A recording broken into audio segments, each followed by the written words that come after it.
Tripura special executive, police constable, fireman, jail police প্রত্যেকটা বিষয় নিয়ে আমরা গুরুত্বপূর্ণ কিছু কথা বলবো। তার আগে বলতে চাই, স্পেশাল এক্সিকিউটিভের জন্য গুরুত্বপূর্ণ রাস্তা এবং সুযোগ খুলে গেল পুলিশ কনস্টেবলের মেরিট লিস্ট পাবলিশ করায়। এই নিয়েও আমরা কথা বলবো। তার আগে সবার কাছে একটাই অনুরোধ, যাদের ভালো লাগবে চ্যানেলটি সাবস্ক্রাইব করে নিউজ ত্রিপুরা ওয়ান চ্যানেলের পাশে থাকবেন, আর যাদের ভালো লাগবে না আপনারা আনসাবস্ক্রাইব করে আপনারা চলে যেতে পারেন। আপনাদের মূল্যবান সময় নষ্ট করবেন না, অযথা কমেন্টস বক্সে আজে বাজে মতামত লিখবেন না। এতে করে যে ভালো 5 জন আছে, যে ভালো 10 জন আছে, তাদেরও আপনারা বিভ্রান্ত করবেন না। আমি আশা করব যাদের ভালো লাগবে নিউজ ত্রিপুরা ওয়ান চ্যানেলের সাথে থাকবেন, চ্যানেলটি সাবস্ক্রাইব করে রাখবেন। আর যাদের ভালো লাগবে না আপনারা অযথা সময় নষ্ট না করে চলে যেতে পারেন। যে কথাটা বলছিলাম, স্পেশাল এক্সিকিউটিভ এবং পুলিশ কনস্টেবল, তাছাড়া ফায়ারম্যান, জেল পুলিশ। ফায়ারম্যানের পরীক্ষা বাতিল করা হয়েছে। পরীক্ষা অতি শীঘ্রই নেওয়া হবে। কারণ যেহেতু বাতিল করা হওয়ার কারণটা কি, তাদের যে পরীক্ষা যখন নিয়েছিল তখন বিভিন্ন কিছু উঠে এসেছে। এখন তাদের বিভিন্ন আধিকারিক থেকে শুরু করে কেউ বর্তমানে সেই জায়গায় নেই। তার ফলে রেজাল্ট নিয়ে অনেক দিন হয়ে গেছে। তারপর এটাকে ক্যান্সেল করে দেওয়া হয়েছে। পরবর্তীতে এটা এক্সাম নেওয়া হবে। সবচেয়ে গুরুত্বপূর্ণ হলো খুব দ্রুতই নেওয়া হবে ফায়ারম্যানের এক্সাম। আপনারা প্রস্তুত থাকুন, আপনারা রেডি থাকুন। তো এটা একটা গুরুত্বপূর্ণ সুযোগ আবার নতুন করে নেওয়া হবে, যাতে আপনারা সুযোগ পাবেন। এবার সেকেন্ড টাইম হলো যারা জেল পুলিশ। আজও আপনারা ডেপুটেশন দিয়েছেন, আন্দোলন করেছেন, অর্থাৎ একবার সুশৃঙ্খলভাবে আপনারা কথা বলতে চেয়েছেন, আন্দোলন করেছেন। আপনাদের রেজাল্ট যেন দেওয়া হয়। 249টি পোস্টে জেল পুলিশের জন্য পরীক্ষা নেওয়া হয়েছিল, এখনও মেরিট লিস্ট পাবলিশ করা হয়নি। সেটার জন্য তারা অতি দ্রুত তারা চাইছেন। আশা করি সরকার সেদিকেও দৃষ্টি দেবে, সেদিকে নজর দেবে। জেল পুলিশ অনেক দিন হয়ে গেছে, অর্থাৎ ওনারা বারবার ডেপুটেশন দিয়েছেন, কথা বলেছেন, অফিসারদের সাথে কথা বলার চেষ্টা করেছেন। ওনারা বারবার কথা বলার সুযোগ খুঁজে যাচ্ছেন। তো ওনারা অবশেষে আজ 7ই এপ্রিল ওনারা আজও তাদের ডেপুটেশন দিয়েছেন। তারা জানিয়ে দিয়েছেন যে তাদের যেন রেজাল্ট দেওয়া হয় অতি দ্রুত। আমরাও আশা করব রাজ্য সরকার যেন দ্রুত তাদেরকে জেল পুলিশের রেজাল্ট দিয়ে তাদের ভাইভা নিয়ে তাদের চাকরি যেন দেওয়া হয়। এবার পুলিশ কনস্টেবলের মেরিট লিস্ট পাবলিশ হয়েছে, যার ফলে পুলিশ কনস্টেবলের যারা 1000 রয়েছেন আপনারা ভীষণ খুশি। তো আগামী দিনে আবারও 916টি পোস্টের জন্য যে নোটিশ জারি করা হবে, এগুলো দেওয়ার পর এটাও আমরা জানি দ্রুত দেওয়া হবে। কিন্তু যারা মেরিট লিস্টে স্থান পেয়েছে তাদের জন্য গুরুত্বপূর্ণ সুযোগ। আমরা কেন বলছিলাম স্পেশাল এক্সিকিউটিভের রাস্তা খুলে গেল? স্পেশাল এক্সিকিউটিভের আমি আপনাদের বলেছিলাম যে বিধানসভার আগে স্পেশাল এক্সিকিউটিভের দেওয়া হবে, কিন্তু স্পেশাল এক্সিকিউটিভ দেওয়া হয়নি। ভালোই হয়েছে। কেন ভালো হয়েছে? আপনারা রাগ করতে পারেন, আপনারা অনেক কথা বলতে পারেন। একবার ভেবে দেখুন, পুলিশ কনস্টেবলের মধ্যে যদি 50 জনও থেকে থাকে স্পেশাল এক্সিকিউটিভে, যদি 5 জনও থেকে থাকে স্পেশাল এক্সিকিউটিভের পুলিশ কনস্টেবলের মধ্যে, তারা কিন্তু এই যে পুলিশ কনস্টেবলে এখন মেরিট লিস্ট পাবলিশ হয়েছে, সেখানে হয়তো 50 জন থাকতে পারে, 100 জন থাকতে পারে, 200 জন থাকতে পারে স্পেশাল এক্সিকিউটিভের মধ্যে। ওনারা কিন্তু এই সরকারের গুরুত্বপূর্ণ চাকরি ছেড়ে, যে পুলিশ কনস্টেবলের পোস্ট ছেড়ে স্পেশাল এক্সিকিউটিভে আসবে না। তাহলে যেই 50 জন, যে 100 জন, যে 200 জন, কিংবা যে 10 জন, যে 5 জন এই পুলিশ কনস্টেবলের চাকরি পেয়েছেন, তারা কিন্তু আর এই স্পেশাল এক্সিকিউটিভে আসবেন না। এবার ওই 50 জন কিংবা 100 জন, ওই 200 জন হতে পারে, ওনারা কিন্তু এই স্পেশাল এক্সিকিউটিভের জন্য দরজা খুলে গেল। স্পেশাল এক্সিকিউটিভে চাকরি করবেন ওনারা এসে এখান থেকে। কারণ পুলিশ কনস্টেবলের যে জায়গাটা খালি হয়ে গেছে, যে 50 জন কিংবা 100 জন কিংবা 200 জন পেতে পারতেন স্পেশাল এক্সিকিউটিভে যদি আগে রেজাল্ট দিত, সেই জায়গাটা কিন্তু এখন আর থাকছে না। কারণ পুলিশ কনস্টেবলের রেজাল্ট আউট হয়ে গেছে, মানে সেই শূন্য জায়গাটা স্পেশাল এক্সিকিউটিভে ওনারা সুযোগটা পেয়ে যাবেন। যার ফলে এই সুযোগটা তৈরি করে দিয়েছে। বাকি 10টা পরিবারের কিংবা 50টা কিংবা 100টা পরিবারের ভাগ্য খুলে গেল। এই 50 জন কিংবা 100 জন বেকারের ভবিষ্যৎ সুনিশ্চিত হয়ে গেল। স্পেশাল এক্সিকিউটিভের চাকরিটা আপনারা পেয়ে যাবেন। এবার রেজাল্ট আগামীকাল দেবে নাকি আগামী 1 মাস পরে দেবে কিংবা 2 মাস পরে দেবে, সেটার চেয়ে বড় বিষয় হলো এই যে 5 জন কিংবা 10 জন কিংবা 200 জন কিংবা 100 জন যাই হোক না কেন, যে বেকারগুলো দুটো চাকরিতে একসঙ্গে তাদের সিলেক্টেড না হয়ে যে একটা চাকরিতে সিলেক্টেড হয়েছেন, বাকি রাস্তাটা খুলে দিলেন স্পেশাল এক্সিকিউটিভের জন্য। এই জন্য মাননীয় মুখ্যমন্ত্রী প্রফেসর ডক্টর মানিক সাহাকে এবং রাজ্য সরকারকে আন্তরিক ধন্যবাদ জানাই আমরা। কারণ এই যে প্রথমে জেআরবিটি ছেড়ে দিয়ে গ্রুপ সির ভাইভা বা সব কিছু আলাদা করে গ্রুপ সির চাকরিগুলো দিয়েছে। তার মধ্যেও স্পেশাল এক্সিকিউটিভের ছেলেমেয়েরা রয়েছেন, সে তো 6,000 পোস্ট। তো তারা যখন গ্রুপ সিতে চাকরিটা পেয়ে গেছেন, তারা এখানে আসবে না।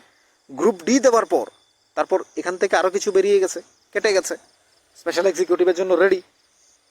তারপর এখন যখন পুলিশ কনস্টেবল সেখানে দেওয়া হয়েছে, সেখান থেকে আরও কাটা যাবে। তো যার ফলে ভাগ্য কিন্তু খুলছে স্পেশাল এক্সিকিউটিভের। দেরি হচ্ছে অবশ্যই, সেটা দুঃখজনক, কিন্তু দেরি হওয়ার ফলে যে বাকি 2 জন কিংবা 10 জন কিংবা 200 জনের ভাগ্য খুলে যাচ্ছে, পরিবারের সুনিশ্চিত ভবিষ্যৎ হচ্ছে, ওই বিষয়টা কি আপনারা একবার ভেবেছেন কিনা বলুন তো? সত্যিকারের অর্থে আপনারা একবার ভেবে দেখুন যে আপনি হয়তো চাকরি পেয়ে যাচ্ছেন, আপনার পেছনে যে 10 জন রয়েছে, যে 50 জন কিংবা যে 200 জন 300 জন থাকলো, তারা কিন্তু পুলিশ কনস্টেবলও সিলেক্টেড।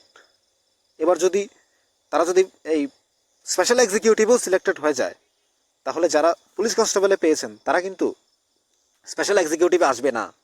তো যার ফলে শূন্য থেকে গেল আবারও সেটা। তো যার ফলে এখন যখন আগেই দিয়ে দিয়েছে রেজাল্টটা, তার ফলে স্পেশাল এক্সিকিউটিভের জন্য ইজি হয়ে গেল। স্পেশাল এক্সিকিউটিভের জন্য অনেক মায়ের বুক ফুলে উঠবে, অনেক মায়ের বুক গর্বে ভরে উঠবে, অনেক মায়ের বুক আনন্দে শান্তি পাবে, কারণ সন্তান চাকরি পেয়েছে। সন্তানের চাকরি পাওয়ার পর বাবা মায়ের বুক গর্বে ভরে ওঠে, গর্বে ফুলে ওঠে।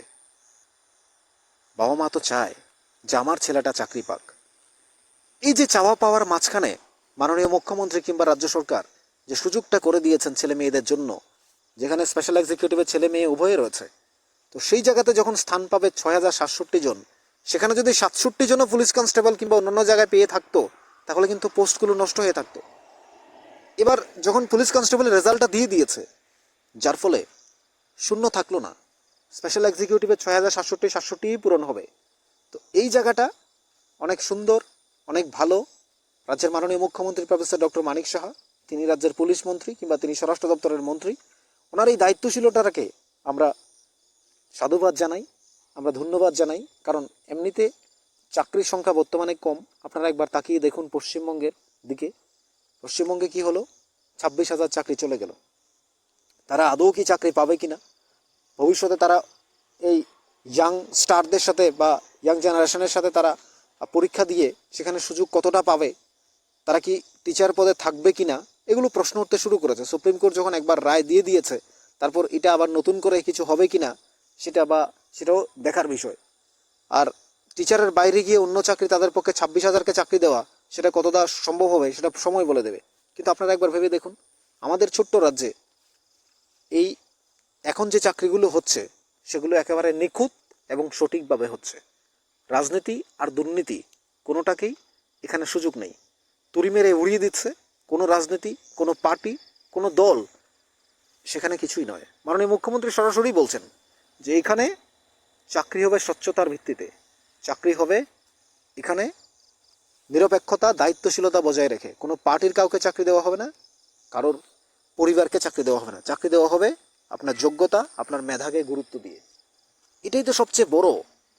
এটা করলেই তো আমাদের ছেলেমেয়েরা এগিয়ে যাবে, চাকরিটা থাকবে, ভাত খেয়ে যেতে পারবেন আপনারা।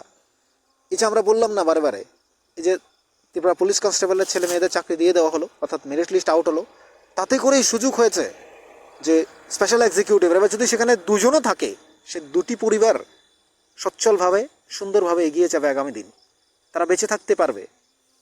মা বোনেরা, পরিবার আনন্দে খুশিতে থাকবে, পরম শান্তিতে। আমার ছেলেটা চাকরি পেয়েছে, আমার মেয়েটা চাকরি পেয়েছে। এই যে খুশিটা, আপনারা যখন চাকরি পাবেন তখন এই খুশির মুহূর্তটাকে আপনারা বোঝাতে পারবেন।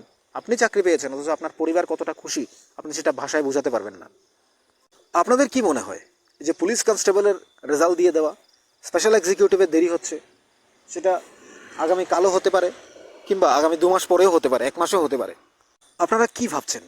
এই যে পুলিশ কনস্টেবলের চাকরি আগে দিয়ে দিল, স্পেশাল এক্সিকিউটিভ হচ্ছে না, হবে না, কিন্তু আপনাদের যে কারণটা আমরা দেখালাম, এটা আগামী 15 দিন হতে পারে, আগামী 2 মাস হতে পারে, কিংবা আগামী 1 মাসের মধ্যে দিয়ে দিতে পারে। কারণ যেহেতু পুলিশ কনস্টেবলেরও দিয়ে দিয়েছে। কিন্তু আমরা এতটুকু বলতে চাই, আপনাদের জন্য সুযোগটা যে খুলে গেল, সেটাকে আপনারা কিভাবে দেখছেন? আশা করি পুলিশ কনস্টেবলের খুব দ্রুত অফার দেওয়া হবে, স্পেশাল এক্সিকিউটিভের রেজাল্ট দেওয়া হবে, মেরিট লিস্ট পাবলিশ করা হবে, এবং সেই সাথে ফায়ারম্যানের পরীক্ষা দ্রুতই হবে। সেই সাথে জেল পুলিশ যারা আজও ডেপুটেশন দিচ্ছে তাদের নিশ্চয়ই করে দ্রুত রেজাল্ট দিয়ে তাদেরকেও ভাইবা কমপ্লিট করে তাদেরকে নিশ্চয়ই চাকরিতে নিয়োগ করা হবে। মাননীয় মুখ্যমন্ত্রীর দপ্তরের এগুলো সবগুলোই, মাননীয় মুখ্যমন্ত্রী পজিটিভ রয়েছেন, মাননীয় মুখ্যমন্ত্রীর চিন্তাভাবনা আলাদা রয়েছে। এই যে মাননীয় মুখ্যমন্ত্রী প্রফেসর ডক্টর মানিক সাহাকে আমরা কেন ধন্যবাদ জানাচ্ছি, ওনার একের পর এক সিদ্ধান্তগুলো, এক একটা সিদ্ধান্ত খুব গুরুত্বপূর্ণ। তিনি, আপনারা ভেবে দেখুন না, তিনি মন্ত্রিত্ব পাওয়ার পর কি করেছেন, সাথে সাথে পিআরটিসিকে বাধ্যতামূলক করে দিয়েছেন। কেন দিয়েছেন? যাতে বহির্রাজ্যের ছেলেমেয়েরা রাজ্যে সুযোগ না পায়। এ রাজ্যে সুযোগ পেয়েছে দেখেছেন আপনারা অনেকেই, বহুদিন ধরে বিভিন্ন অফিসে যাবেন, বাইরের ছেলেমেয়েরা কাজ করছে। কেন করছে? সেই সুযোগটা আগে ছিল, তাই ইন্টারভিউ দিয়ে ওনারা সেই সুযোগটা নিয়ে নিতেন। কিন্তু আমাদের রাজ্যের ছেলেমেয়েরা বেকার থাকতো, আমাদের রাজ্যের ছেলেমেয়েরা কাজ খুঁজে বেড়াতো। আর এখন সেই সুযোগটা নেই, আমাদের রাজ্যের ছেলেমেয়েরাই আগে অংশগ্রহণ করবে। সেই সুযোগটা মাননীয় মুখ্যমন্ত্রী প্রফেসর ডক্টর মানিক সাহা করে দিয়েছেন। এবার ভেবে দেখুন এখানে কতটা সুযোগ হয়ে গেল। মহিলাদের জন্য 33% রিজার্ভেশন করে দিয়েছেন। তো সমস্ত দিকেই তো যে চাকরিগুলো হচ্ছে স্বচ্ছ এবং নিরপেক্ষতার মধ্যে হচ্ছে। এর আগে আপনারা কখনো দেখেছেন এরকম চাকরি হতে? দেখেননি তো। তাহলে এই যে একের পর এক কেস কিন্তু কোর্টে হচ্ছে, কিন্তু কোনোটাই টিকছে না। কেন টিকছে না? স্বচ্ছতা এবং নিরপেক্ষতা রয়েছে। তো স্বচ্ছতা থাকলে আইন আদালতে গিয়েও তো সেগুলোর প্রমাণ তো স্বচ্ছই থাকবে। তো আমরা এইটুকু বলতে চাই যে আপনারা একটু অপেক্ষা করুন, একটু ধৈর্য ধরুন, রেজাল্ট আপনাদের দেবে।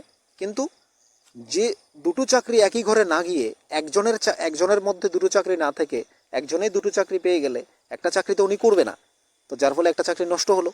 তো সেই নষ্টটা যেন না হয় নিশ্চয়ই করে রাজ্য সরকার সেদিকেই চিন্তা করছে। আপনি চাকরি তো একটাই করবেন, তাহলে একটাই আপনি নিয়ে আরেকটা চাকরি কেন নষ্ট হবে? হ্যাঁ, তার অভিজ্ঞতা আছে, তার যোগ্যতা আছে, সে দুটো চাকরি এটা ছেড়ে ওটা যাবে, ঠিক আছে, কিন্তু সেই সুযোগটা তো হয়ে গেছে।